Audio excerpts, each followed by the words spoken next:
This episode is brought to you by Iams Pet Food. When you choose Iams dry dog or cat food, you can see a difference in your pet with your own eyes. Healthy energy in 5 days, healthy digestion in 10 days, and healthy skin and coat in just 25 days. Satisfaction for you and them. Guaranteed or your money back.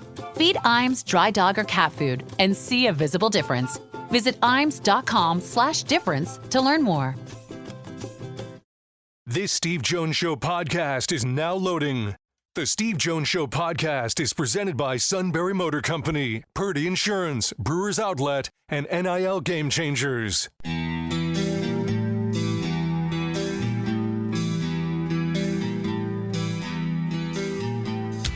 Bringing you an in-depth look at Penn State sports and more. This is the Steve Jones Show on News Radio 1070 WKOK.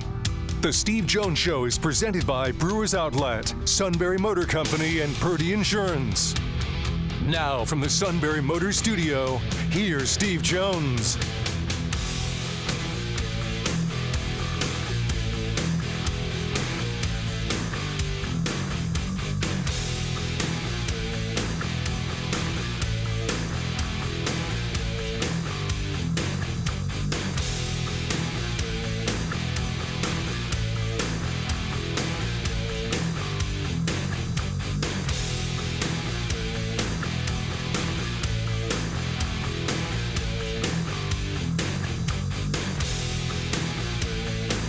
Get some Brewers Outlet.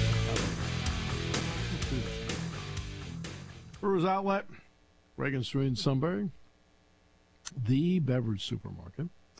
Imports, domestics, microbrews, the best selection of beer anywhere. Wine coolers, water, soft drinks, snacks. Roast their peanuts fresh and hot every day. And the pickle bar, loved by my two personal favorites, I might add. The barrels and the dills. Indeed, second to none. Is all at Brewers Outlet. Reagan Street in Sunbury, the beverage supermarket. Great to bring in Dave Spadaro. Dave, first of all, welcome back to the show. Great to have you with us. Thanks, Steve. Great to be here. All right, so you can only play who's in front of you. And Philadelphia's playing people in front of them, and they are winning, which is terrific. When you look at style of play, do you like the style of play that's allowing them to win, or are there a couple things that they need to take care of once they get to something that might be perceived as a tougher opponent, like, say, even Washington this week?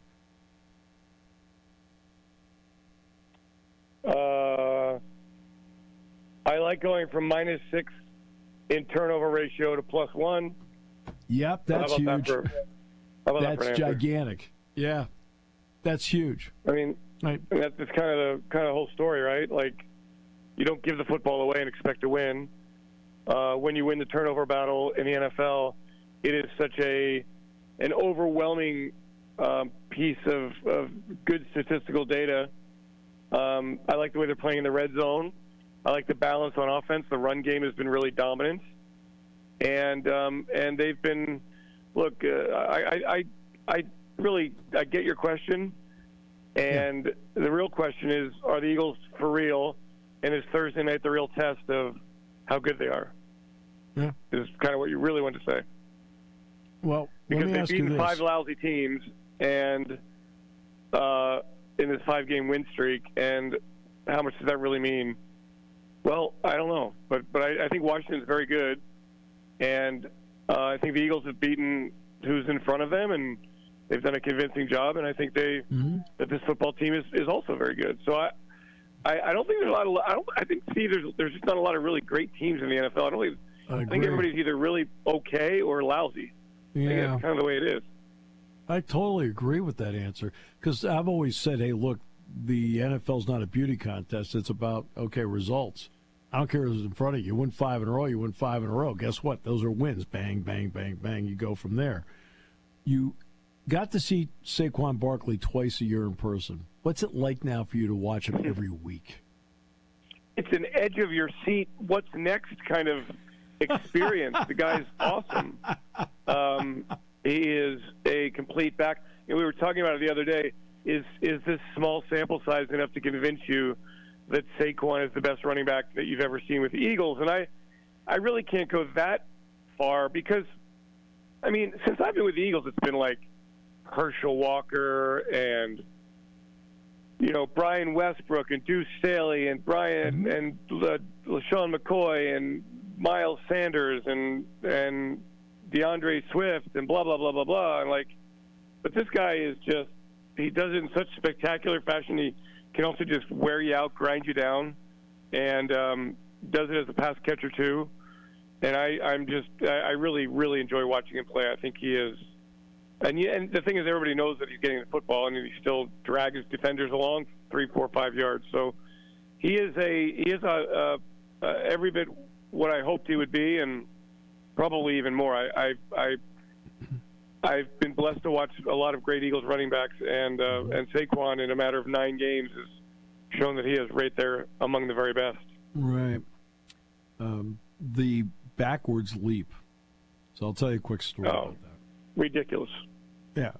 We're at practice. Penn State will practice on Sunday night. They take Monday off. So Kenny Sanders, who's in the recruiting department, comes over to us at practice. He said, "Hey, did you check out what Saquon did?" So I was standing there with 2 of the team doctors, Wayne Sebastianelli and Greg Billy. And he says, "Let me show you on the phone."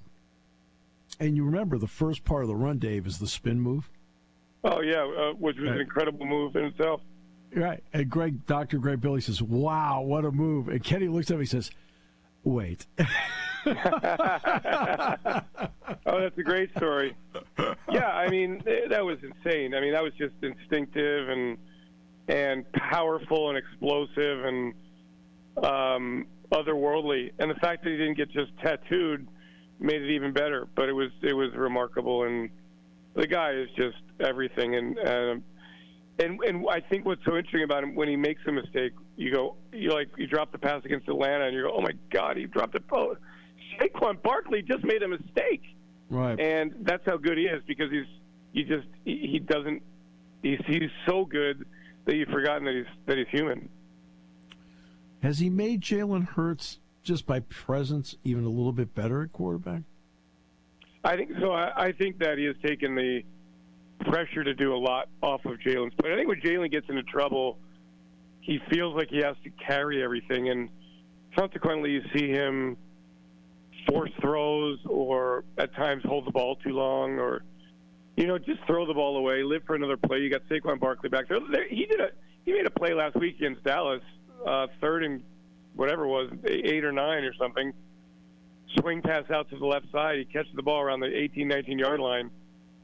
And nobody talked about it, but he made his way, picked and bobbed and spun and powered and made his way down to the 1-yard line against 5 defenders. And it's become routine for Saquon Barkley. And this was a remarkable play. And on the heels of the reverse leap, nobody attention to it. Dave, you made a really interesting statement, which, by the way, I agree with, about there appear to be some good teams and then okay to lousy teams. Yeah. I mean, really weird league. Yeah, you know the league like the back of your hand. Why? Why has it turned out this way, in your opinion? Just watching, and not just I'm talking about the other teams that you watch. Why? I would probably point to quarterback play that has not gone to the next level. Trevor Lawrence in Jacksonville, Deshaun Watson, Cleveland, Daniel Jones, New York. No Dak Prescott, bad quarterback tandem, and Cooper Rush and Trey Lance. There's just this league is so quarterback driven, and when you don't play in the preseason. So the play through September is what preseason should be. So you're going to get uneven play there, and then there's just doesn't seem like there's a lot of great ones out there, or a lot of good ones out there, and there's a lot of really crappy ones, and those teams I just mentioned have really bad quarterback situations. And the league is already struggling to score points. The defense, in a lot of ways, is caught up to the offense already. Witness the struggles the Eagles have with the brotherly shove, which they continue to go to, even though the margins have gone down a little bit. But the defense kind of caught up to what the Eagles are doing there. Sure. And I think defenses catch up to offenses inherently. That's why they keep changing the rules. And if you don't have really good quarterback play, you don't score points. And when you look team to team to team, there's not a lot of really good quarterback play. And that's why I think Washington has taken its big leap. They believe in Jaden Daniels. He's been outstanding with his decision-making, his poise, his athletic ability, his accuracy. They've gotten a bit of luck with the Hail Mary, et cetera. But they're riding the leadership of Jaden Daniels, and that just goes to show what a quarterback does for an NFL team. And it's just not been consistent across the board. Yeah, there are three things I came to, Dave, and tell me if I'm off base on any of them. Number one, the prevalence on cover two. Number two, the inability of quality quarterbacks that can beat cover two. And number three, the inability of offensive lines to protect quarterbacks that would give them a better shot at beating cover two. Am I right or wrong on that? My only argument is that they've been playing cover two for forever. So it's not like the concepts have changed defensively. Yeah, good point. I do think the offensive lines are not as good as they used to be. There are a lot of injuries. I mean, the Eagles are blessed to have depth and have, over the years, just consistently addressed offensive line. It's interesting. Like, this is like such a small nugget of nothing that nobody cares about. But, you know, depth coming into the season for the O-line for the Eagles was like, wow, boy, who are these guys? And when they were able to get back Jack Driscoll, who went to Miami in free agency, didn't make it down there, like Jeff Stoutland was so happy that he got somebody back that can play multiple positions, that he can plug in, that knows what he wants. It was just and he hasn't really played that much, and he hasn't made a huge, investment in the team or contribution to the team, but it was just an indication to me, like, wow, is it that hard to find offensive linemen? Or a defensive lineman so good, or they're bringing such exotic blitz packages. But it could be the cover two. Why the cover two now, though, Steve, versus when Tampa Bay was winning Super Bowls with it, and it was Derek Brooks, a linebacker, and a great secondary that they had. Yeah, good points. I don't know. I always feel like a quarterback play. I just think, and I look at the Eagles, and when Jalen Hurts doesn't turn the ball over, this team beats anybody. When he turns the ball over, they're leading 7-6 late in the second quarter against an absolutely awful Dallas Cowboys team. Right. And so I kind of extrapolate that and project that to the rest of the league. By the way, I know Dak Prescott, so I understand that as a preface to the question. But why is Dallas awful? No, they're terrible. Well, Jerry hasn't invested in the team. I mean, how do you ignore the running back position as he has? No question. They've had some injuries on defense, and generally they have a pretty good defense. But even when their defense was healthy, it was like boom or bust the last few years. They've given up so many yards on the ground. The Dallas Cowboys show of shows where the circus is more important than the substance has, in my opinion, caught up to the Dallas Cowboys. Good point. Dave, now I want to get to the defense. You talked about the +6. Well, you're not going to be a +6 unless a couple things happen. A, you're taking care of the ball, which you've addressed, but you're also taking the ball. What's made the Eagles' defense better, more effective, in your opinion? For the first time, Steve, that I've looked this up, I mean, forever, they're getting these giant contributions from their draft class. Yeah. And, Eric Allen back in 1988, I had an afro back then. I mean, I had weed. My hair was like, I was like parted down the middle and like wings, like beautiful. Eric Allen came in and started as a rookie, game one. Quinyon Mitchell did that this year, and then Cooper DeJean comes in and shores up a really, really large hole at nickel because Avonte Maddox, who I love, was just getting overmatched. But Cooper DeJean is 6 foot 198, younger, faster, stronger, bigger, has done a great job at nickel cornerback. Start there. Add in some playmakers at linebacker that they haven't had. They've been interchanging their linebackers and just piecemealing it together.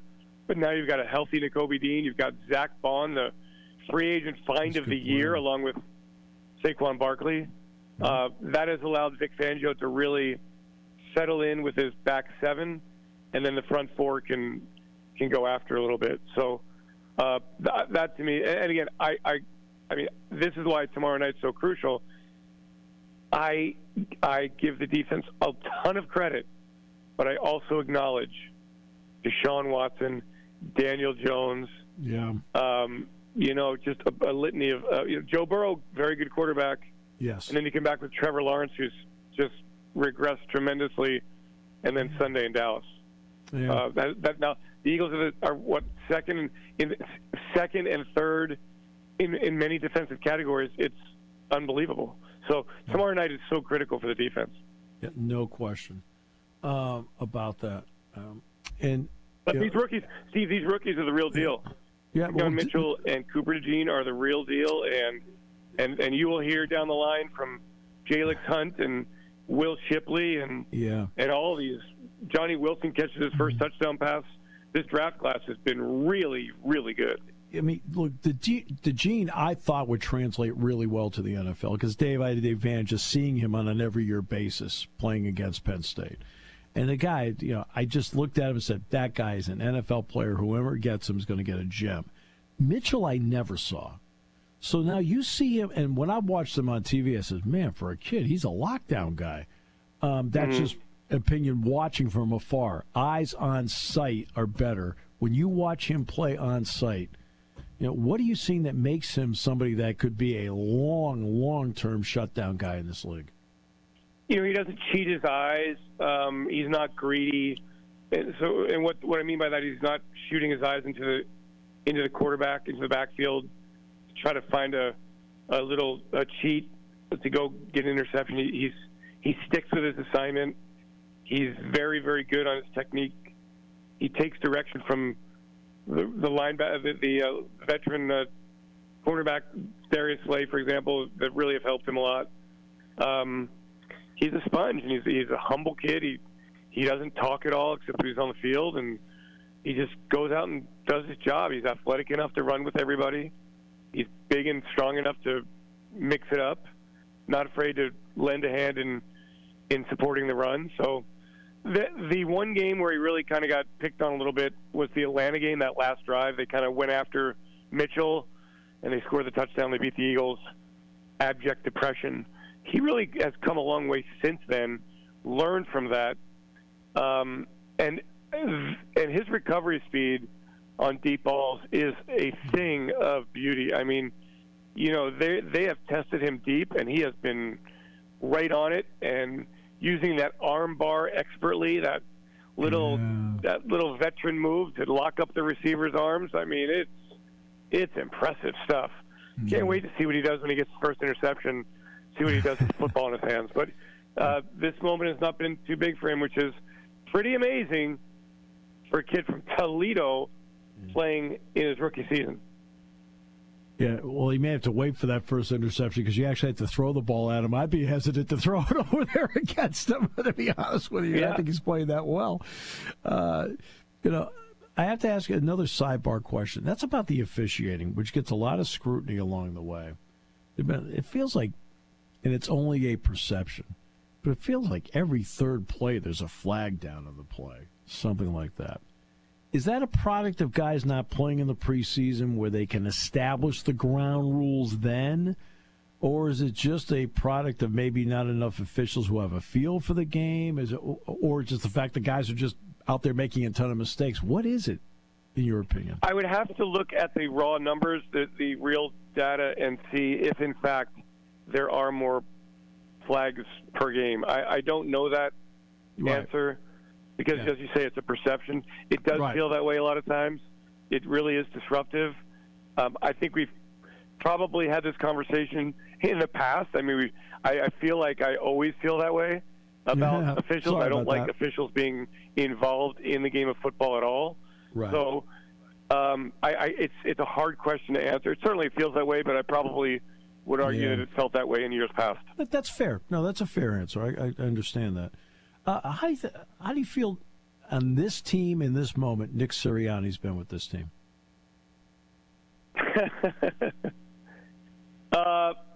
Really really on the battlefield, still standing tall, being, surrounded by those who are ready to attack, labeled as the lame duck at the beginning of the season, the coach on the hot seat, the one who's, that guy I don't trust, Nick Sirianni. What is he doing making all these third and fourth down calls? And he's going to cost the Eagles games. And I hear all that, and yet, they're 7-2 in first place in the NFC East. Home game against Washington tomorrow. The players play hard for him. 2-2, he kind of loses it a little bit, shaves his head. People wondering what the heck's going on with Nick Sirianni. The players rallied around the head coach.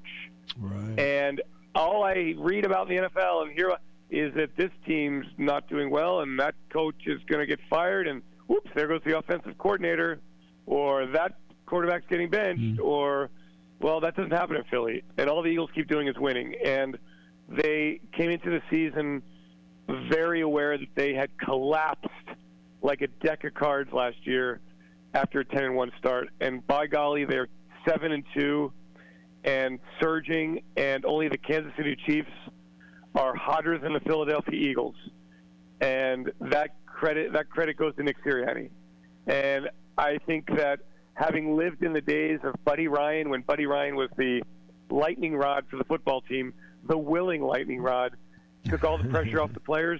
In a way, that's kind of happened here. And Nick has become the lightning rod and gladly doing it. And here the Eagles are with a big game nationally televised on Thursday night. And a win would give them a 2-game lead in the loss column in the NFC East with 7 to go. And that's, and they've changed their style of play. Yeah. They've made adjustments. He lets his coaches do their job. He lets his players thrive. You don't hear people complaining about Nick Sirianni ever. And so I think Nick Sirianni's done a very, very, very impressive job in his 3+ seasons here with the Philadelphia Eagles. The track record, the wins and losses, which is all that matters, speaks the case for him. 32 fan bases. Probably only Kansas City and Detroit right now would be happier. How about that? Not a bad way of putting it. Maybe Buffalo. Yeah, Buffalo would be thrilled, too. I think because they weren't sure with the wide receivers. So they've got to be thrilled where they are, too. And I got to believe, and what makes this so great, I believe Washington, they're winning for the first time, and they're feeling great. And this is a big game, and Washington is for real, and Jaden Daniels is a star in the making. Yep. And you wonder if Chicago's feeling Sam Bowie, Michael Jordan-esque a little bit right now. Listen to you going back in the 1984 NBA draft Wayback Machine. I love it. Yeah. Hey, why not? I mean, wouldn't you be feeling that a little bit if you're a Bears fan right now? Absolutely. Dave, total pleasure as always. Thanks so much. I always enjoy the talks. Hey, but let me ask you this, Steve. How real are the Nittany Lions? Good, and they're deep. And the reason you can get through a season like this is you have depth. And because they have depth, when they've had guys go down like a KJ Winston or in a game where Drew Aller got hurt, they had somebody that could step up and play. And I think that's made a big difference when you're trying to navigate a schedule this long. And you know that, seeing the Eagles all the time. Yeah. If they didn't have certain guys step up when they needed them in a long season in a physical sport, that's the only way you can get to a good record. Next time you play Ohio State, take care of Chip Kelly for me, please. I will. Knock him off the perch. I hear you. Thanks, buddy. Dave Spadaro joining us this half hour, brought to you by our good friends at Brewers Outlet, Reagan Street in Sunbury, the beverage supermarket here on News Radio 1070 WKOK. Sunbury Motors Hyundai is going to make this a November to remember. Sunbury Motors Hyundai received 10 truckloads of new Hyundais, and we need to make room now. Choose from over 55 brand new Hyundai Tucsons with savings over $6,500. Sunbury Motors has the full-size SUV Hyundai Santa Fe discounted up to an unbelievable $6,197 off. Both the Tucson and Santa Fe have financing as low as 0% for 48 months and 1.99% and for 60 months. Remember, all new Hyundais come with America's best warranty, 10 years, 100,000-mile powertrain. If you want to have a fun day, why not buy a Santa Cruz Hyundai? This nimble pickup starts at $31,340. The Santa Cruz is discounted up to $49.50 with 23 available. Sunbury Motors in the North 4th Street Auto Plaza is going to save you the most money all year now. 10 truckloads of new Hyundais will make this month a November to remember with your next Hyundai from Sunbury Motors Hyundai.